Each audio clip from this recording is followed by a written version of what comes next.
The reason I'm telling you this is because this is not about me. This is about you, the American people, no matter what side of the aisle you sit behind. Just because someone is a Navy SEAL or because they were wounded in combat does not make them a good person, does not mean they have character. I want you to think about that next time you vote. Look at this person's character. Look what he's saying, and then look what he's doing behind the scenes. If a person makes a decision and then has to put out a video the next day explaining why he made that decision, it's probably because he knows he didn't make the right decision. I don't want to make this political. I just want people to know who they're voting for and who is representing them. In the Trenches with Teddy Daniels. Folks, so y'all just saw that Eddie Gallagher video. Shocking. Folks, I know of Dan Crenshaw. I actually met him in D.C. several years ago.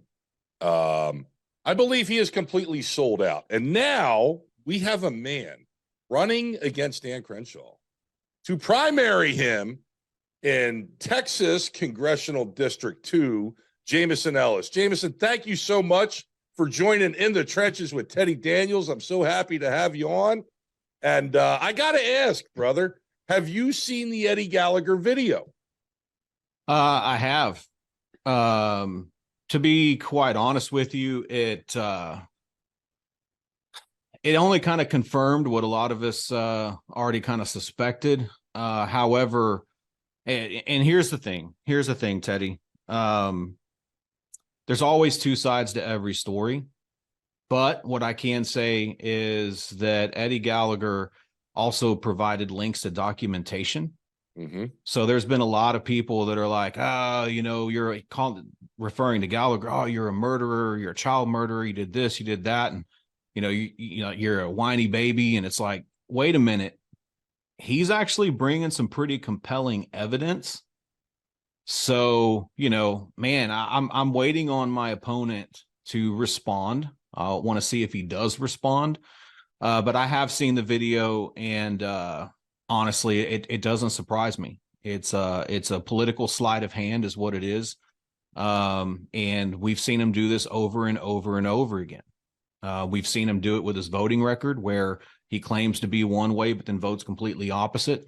And then whenever he gets called out for it, he then tries to act like he all of a sudden cares. We like to call him, I like to refer to him as Eye Patch McCain. He is a junior John McCain in the House of Representatives. And here's the thing, brother. Like, I respect his military service. I respect what he did for our country. Yes, I do not respect him as a sellout rhino funded by the industrial military complex machine. I cannot respect that. And he flips and flops, and he like he's more or less McCarthy's puppet. Okay. Yes, Kevin, what do you need? Yes, Kevin, what do you want me to do? Yes, Kevin. Yes, Kevin. So, Jameson, I got to ask, what made you decide to say, you know what? I'm going to primary Dan Crenshaw? That's kind of a loaded question. A lot of people may not realize this, but I ran against Crenshaw in 2022 as well. Okay. And that was totally by accident. So for those of us that are in Texas, we know that we added 2 new districts. So Texas had 36 districts. We added 2 new districts. So now we have 38 congressional districts. Whenever that happens, the lines shift. And so I live in Southeast Conroe, and the part of Conroe that I live in used to be in District 8. That's where I started out. So I was going up against, powerhouses like Morgan Luttrell and Jonathan Houlihan, and Christian Collins entered the race after I had already been switched to 2. But whenever the redistricting line shifted, I wound up being in District 2. And I have this fundamental belief that a congressman or a candidate should run to represent the district they live in. Mm-hmm. And so I had a decision to make, Teddy. I could either move, like uproot where I live and move to District 8 and continue running in 8, which I did for about 5 or 6 months previous. or I could stay in District 2 and run against Crenshaw. So literally, we found all this out in November. We had 3 months, three solid months to campaign against Crenshaw. We only raised $45,000, but the response from constituents of Texas 2, they resonated with our message. And we took 17% and with only 3 months and $45,000. Okay. So that's not bad. That's not bad. That's pretty good. And so without going all the way back to the beginning, it'll probably take 5 or 6 minutes to explain everything. The short story is that I started running for Congress because of what happened during 2020, not just the scamdemic, but also the Summer of Love, all of the riots, what was going on in the law enforcement community. And I feel like this is something that God called me to do. And so I took time to really count the cost. Am I willing to go through all the stuff that a serious candidate's going to go through, having your name dragged through the mud, going up against the machine? Skynet is honestly kind of what it feels like now that I'm a lot more awake than what I was. Red pilled, I guess, is the right term. But yeah, man, dude, the reason why I'm running again is because that calling, I still feel it. And so maybe we can talk about that a little bit later on. Absolutely, we can, brother. What's your take on Crenshaw's red flag gun stance? Well, first of all, let me just say that all gun laws are an infringement. That's a very heavy belief that I have. I believe that every single weapon, every single firearm that our military has, we should be allowed to have as well. I agree with you, brother. I agree with you. And what do the constituents in your district think about Dan Crenshaw wanting to back red flag gun laws? Most of them don't like it. And I say most because there's a few that call themselves common sense conservatives. And it's like, well, common sense conservative is a constitutional conservative. So I think your sense is a little uncommon if you think that red flag laws are a good idea. All you got to do is watch the movie Minority Report, pre-crime, But yeah, most of them don't like that. And what Dan will say is, my opponent will say that I've never supported red flag laws. I've never voted for red flag laws. And here's the thing, Teddy, is I challenge a lot of people, right? And I don't mean to always play devil's advocate, but sometimes I push back even on my own supporters. And I'm like, well, the one complaint that I hear from people about Dan is his support for red flag laws. But can you name a bill that had red flag laws in it that he actually voted for? And all they do is share screenshots of a tweet. And I'm like, well, let me enlighten you just a little bit. National Defense Authorization Act, 2022. Mm-hmm. It started out in the House, and there was no amendment to this part of the bill that slapped red flag laws on military, his fellow brothers and sisters in arms. It took that bill having to go to the Senate before those red flag laws were stripped out. So not only did he vote yay on the NDAA 2022, whenever there were still red flag laws present, he didn't have I'm a very patriotically correct. I don't believe in being politically correct. Either do I, brother. Either do I. Let it fly, man. He didn't have the balls to do the job that he should have done and voted no, and instead relied on the Senate to do his job for him. That is not what I expect of what he refers to himself as a sixth-generation Texan. He wasn't even born here. Yeah, brother. And I got to tell you, I know without a doubt that the red flag conversation, especially in Texas, can't be going over very well. Now, something else I got to ask you, Jameson. I followed the speaker vote very, very, very closely when that happened several months ago. Yes, sir. And I was on the phone with congressmen on the House floor saying, hey, Okay, the news is saying this. Give me the real thing. Tell me what's really going on. And they were filling me in. I had Congressman Eli Crane on this program, another Navy SEAL who stood up and held firm against McCarthy. I've had Congressman Paul Gosar on this program who stood up and held firm against McCarthy. And I saw Morgan Luttrell and the other new SEAL, I forget his name, you know, during the breaks, they're hovering over Eli, trying to get him to change his mind, and Eli stood firm. What's your thoughts on Crenshaw backing McCarthy for speaker? I mean, that's still yet again another letdown. The people did not want McCarthy. It was the political class who wanted McCarthy. Yeah, If you were in D.C., Jameson, if you were in D.C., would you have cast a vote for Kevin McCarthy for Speaker of the House? Heck no. Heck no. So here's the problem. And here's the thing, man. Like, dude, you're talking to somebody that has a belief that the government's not taking our liberties away. I believe that we're giving them away. You're absolutely right. It's the slippery slope. We give a little bit and exactly. You start down that hill and it just keeps going, brother.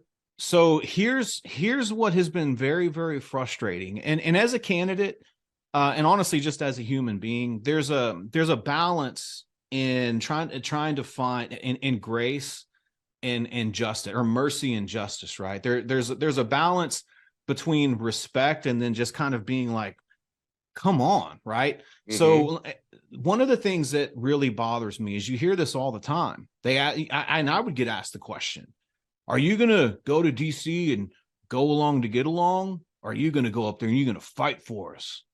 And I tell people all the time, I ain't going there to go along to get along. I'm going there to fight. Mm-hmm. I'm not a politician. I'm not polished. I'm an average, everyday, ordinary person that honestly, like, I am middle class. I ain't lower middle. I'm not upper. I'm middle, right? Well, so you know, Jameson, if I don't work, I don't eat. So what I want to say is that these people are saying we want somebody that's going to go and fight. But then they come out on social media and they say BS. Like, oh, you know, Lauren Boebert and Chip Roy and all, they're making Republicans look bad. And I'm like, whoa, wait a minute. Crenshaw called them all terrorists. Exactly. Likened them to terrorists. So you have people here that are actually fighting for you. They're fighting for the people, which is what you said you want. Mm-hmm.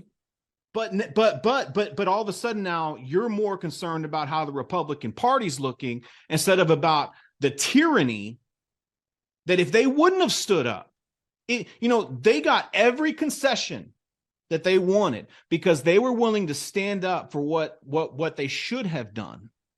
And so to hear Crenshaw because he didn't get his way. I mean, if people were really paying attention, Teddy, I mean, that's all. I remember I made a joke. It was half joke, half true, but I knew he wasn't going to get the package because he was going to be in DC. But I tweeted at Crenshaw and I was like, you're acting like such a baby. I'll tell you what, I will have a package of diapers ready for you at your office in the Woodlands on Monday. Beautiful. Because you know what? Like, dude, we are literally this close. And I tell people all the time, liberty has become an illusion and that we've replaced the word liberty with freedom. And they're not the same thing. Freedom is up here, brother. Well, and brother, our audience watching this, and I'm going to direct this question to them. Do you guys truly feel like you're free? Do you truly feel like you can do as you please in this country? Or do you feel that because of your political affiliation, you get persecuted? Do you feel that the political class persecutes anybody who is not political class? They feel that they are better than you. Now, think about that, folks. Now, Jameson, our founding fathers intended for normal, everyday people to go serve and then come back home to their districts and their communities. Yes, they never intended for career politicians. But both parties, the RNC and the DNC, have become machines that have engulfed these people. and they will dump, and it's going to happen to you. It's going to happen to you. Kevin McCarthy's PACs and the RNC is going to spend millions of dollars against you in a primary. Are you ready for that? I'm ready for it. So when I talk about counting the cost, I've literally counted every cost. So I look at you mentioned our founding fathers. They pledged to each other's three things: their lives, their fortunes, and their sacred honor for the cause of liberty. And I have pledged myself of doing no less. It's taken me a while to get to this place because I was one of those people, man, that I was asleep. I was too busy trying to figure out how to rob Peter to pay Paul, how to put, food on the table, how to rearrange 3 months budget just because I needed to put new tires on the car. And I'm not far off from that. I mean, my wife and I, we live a very simple life. But I mean, my focus was me. And not to go off topic, but I just want to say, whenever and this is just a personal belief, I believe that whenever we're living paycheck to paycheck, whenever we're struggling the way that we are, we're robbing Peter to pay Paul, whenever we're doing that, it's a very selfish place to be because we're so focused on us that we have nothing left for anybody else. Mm-hmm. And it took some time for me to kind of climb out of that mindset of just focusing on me. But here's the thing, is I also believe that that's the way that the system has been twisted to make us turn from being outward, planting seeds, serving, and actually getting involved, to then turning inwards and being more focused on us and our needs and our wants and our desires. And, and so when I look at, and just last thing that I'll say here is when I look at Benjamin Rush. So Benjamin Rush was one of the most prominent founding fathers. He's actually known as the father of public schools under the Constitution. And he said that the purpose of public education is to teach three things: to love and serve God, to love and serve your country, and to love and serve your family. Mm-hmm. In that order, by the way: God, country, family. And it's in that order. He put country before family because Benjamin Rush said if we ever lose control of our country, it will become the great enemy of our families. And if you think about it, if we don't put country before family, how are we supposed to trust that these soldiers and these servicemen and women that go overseas to fight for us, or God forbid, even on our own, so how are we supposed to trust that they're going to be willing to give of themselves for us? So there's a scripture in the Bible, and forgive me, I don't remember exact the book and verse here, but greater love has no one than this, that he lay down his life for his friends. God first, country, and then family. We're setting an example for our families. We don't do that anymore. No, we don't. And if you look at society today, Jameson, it's the end of the nuclear family. That's what culture, the left, and everything else is pushing on society. Jameson, what is your background? Tell us a little bit about yourself personally, brother. Yeah, so for the past 10 or 12 years or so, I've been graphic design, web design. Sometimes it's hard to explain to people. I'm a brand designer, right? Okay. So I help design brands. I've been doing it full time as a self-employed small business owner now for about 5 or 6 years. In 2017, I became the creative director for a nonprofit called Bridge the Blue, and then later on became the Texas State Director for Bridge the Blue. And it's a nonprofit whose mission is to help bridge the gap between law enforcement and communities. And so, and it was actually in the middle of that in 2020, whenever I felt like God was telling me to run for Congress, and that was just crazy because I thought, dude, I'm unapologetically a Christian. So I thought it was the devil. And so I was like, get behind me, Satan. Cause I'm like, I'm not a politician. I ain't dressed in no damn 3-piece suit. Mhm. You know, like I'm not gonna polish myself. I'm unapologetically me. And then it was, what was wild, man, is 2 weeks later, I had this lady out of Wichita Falls. I didn't know her, she didn't know me, but she was in our Facebook group, because we have over 100,000 people in our Facebook group. And she says, can I share something with you? I'm like, sure. And she was like, I was praying and God showed me you in Congress. Beautiful. And you haven't even told anybody. And I hadn't even told, because I thought it was a joke. I thought I didn't really think it was God. And so that night I told my wife and kind of put it on the back burner. And it wasn't until for several months before it came back up to the surface. And you know, I can tell you it's a scary thing. I think there's a lot of people that they try to run for office without truly counting the cost. I agree. And I agree. And you it's a know, big cost. It's a big toll that it it takes on is. people and their families, and then the smears and the work and Oh, and you ain't everything kidding. else. And You got to have Jameson, thick skin. you have to have thick skin, brother. And let me tell you, I thank you for stepping up into the fight. And where where can people follow you? Where can people donate to your campaign to beat? And as you see, I have my Dan Crenshaw commemorative eye patch on today for this episode, because again, you know, it's Eye Patch McCain and it's identity politics.